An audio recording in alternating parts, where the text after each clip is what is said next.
Channel natural farming Koteswari. ఈరోజు రైతులకి ఒక సూచన.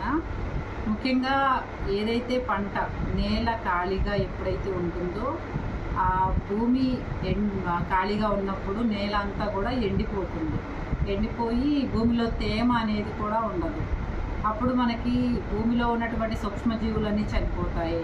మనము భూమిని ఎప్పుడు కూడా ఖాళీగా ఉంచుకోకుండా పలు రకాల పంటలతో ఎప్పుడూ కూడా పచ్చదనంతో భూమి ఎప్పుడైతే బాగుంటుందో భూమి లోపల కూడా అభివృద్ధి చెంది సూక్ష్మజీవులు కూడా అభివృద్ధి చెందుతాయి. అలాగే భూమిలో కూడా తేమ అనేది నిల్వ ఉంటుంది.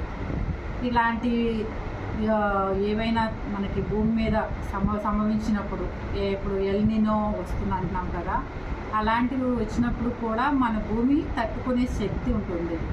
నేలలో కూడా సారం బాగా ఉంటుంది. కాబట్టి ప్రతి ఒక్క రైతు కూడా 365 రోజులు కూడా భూమిని పచ్చదనంగా ఉంచడం వల్ల నేల ఆరోగ్యం బాగుంటుంది.